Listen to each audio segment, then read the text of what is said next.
El video que van a ver hoy es sobre la Revolución Libertadora. Se denomina así al gobierno militar que transcurre en nuestro país entre 1955 y 1958. Es aquel gobierno militar que viene después del golpe de Estado de 1955, el golpe de Estado que sacó del poder a Juan Domingo Perón. Recapitulando algunos de los temas que vimos en clases anteriores, sabemos que el 16 de septiembre de 1955 se produjo un golpe de Estado, hubo un bombardeo sobre la Plaza de Mayo y Perón renunció.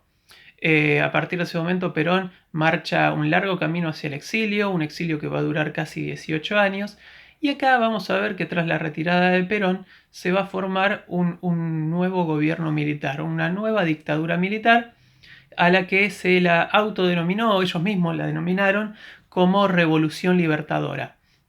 Vamos a ver que el primer presidente de esta revolución libertadora, este primer presidente militar, fue Eduardo Lonardi, quien gobierna poco tiempo, algunas pocas semanas en el poder, ya que algunos de sus dichos no gustaron al resto del sector militar. Él había dicho en uno de sus anuncios que durante su gobierno no se iba a tener en cuenta o no iba a haber ni vencedores ni vencidos. Con esto hacía referencia de que no iban a perseguir a aquellos que habían apoyado al peronismo. Daba a entender que algunas cuestiones positivas que él consideraba que había impulsado el peronismo iban a continuar siguiendo, o sea, se iban a continuar aplicando, que solo venían a sacar, bueno, lo malo que había sido el peronismo, según ellos, en ese segundo gobierno, el autoritarismo, la falta de libertades y todo ese tipo de cuestiones. Pero que no iban a tomar represalias con quienes habían apoyado al gobierno en esa etapa.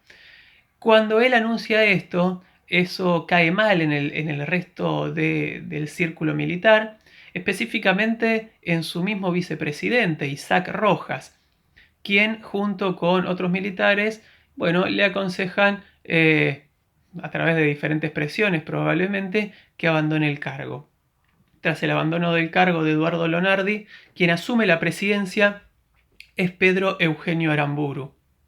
Aramburu se queda como presidente, Isaac Rojas sigue siendo el vicepresidente y a partir de ahí se inicia una política totalmente diferente contra el peronismo. El objetivo era ir erradicando todo tipo de vestigio que había quedado de la etapa peronista, inclusive en cosas mínimas. Si había una calle que se llamaba Juan Perón, bueno, había que cambiarle de nombre y ese tipo de cuestiones. Entonces vamos a ver que en poco tiempo se intentó erradicar al peronismo o sacar de raíz al peronismo con una serie de medidas que vamos a pensar a mencionar. El peronismo, a partir de la llegada de Aramburu al poder, pasó a estar proscripto. ¿Qué significa esto? Que no podía participar en elecciones, que sus, digamos, miembros no podían hacer actos, discursos, hablar en radio, ni nada de eso.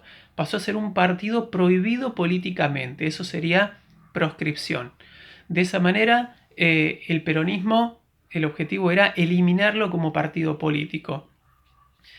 Vamos a ver que pasan a ocultar el cuerpo de Eva Perón. Eva Duarte de Perón había sido embalsamada y, digamos, durante estos años se quitó el cuerpo de Eva Duarte que estaba digamos, en la CGT, en las oficinas de la CGT, y por muchos años no se supo nada de ello. Después de muchos años se investigó y se reconoció que estaba enterrado con un nombre ficticio en Italia.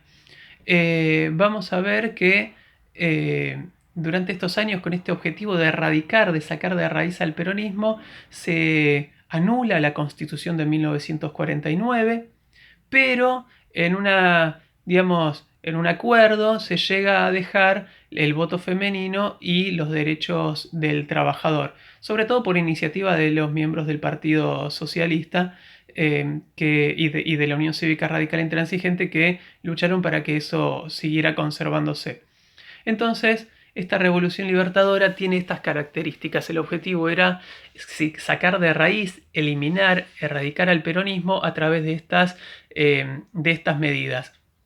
Como dije hace un rato, Perón tenía totalmente prohibido regresar a la Argentina, no lo podía hacer, el peronismo dejó de ser un partido político, pasó a estar prohibido, todo tipo de actividad relacionada con el peronismo era algo considerado como delictivo, y si bien siguió habiendo reuniones de grupos peronistas, se hacían todo desde la clandestinidad, era como algo prohibido y clandestino. De hecho, siguió habiendo publicaciones o revistas orientadas hacia la clase obrera que eran de ideología peronista, pero que se repartían de forma clandestina.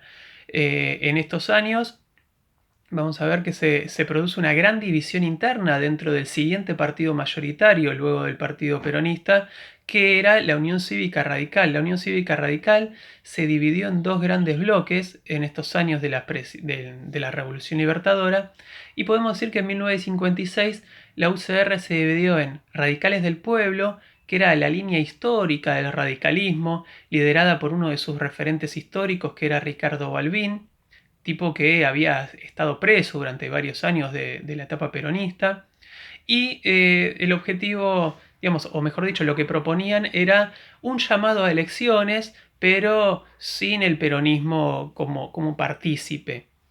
Mientras que la otra agrupación era la Unión Cívica Radical Intransigente, conocida comúnmente como la UCRI, estaba liderada por Arturo Frondizi, integraba los sectores un poco más juveniles, un poco más jóvenes, si bien Frondizi tampoco era una persona joven en ese momento, vamos a ver que integraba más bien esos sectores de la juventud radical, y la principal característica era que también quería llamar a elecciones, pero que en esas elecciones se integraran a todas las fuerzas políticas.